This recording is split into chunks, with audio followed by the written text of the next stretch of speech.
Dneska bych vám chtěla ukázat, jak si míchám letní směs do ostřikovačů. Budeme potřebovat nádobu, já mám tady připravenou 5litrovou, 3 litry destilované vody, můžete si převařit vodu ve varné konvici.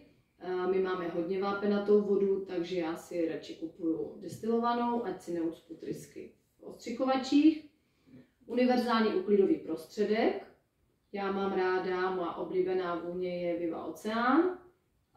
Doporučuji levandulovou, ta odpuzuje hmyz. Tak budeme potřebovat 10 ml. A poslední čistící prostředek na okna a zrcadla. Toho budeme potřebovat 100 ml. Všechno nalijeme do připravené nádoby, promícháme a máme směs do ostřikovačů hotovou. Přeji hezký den!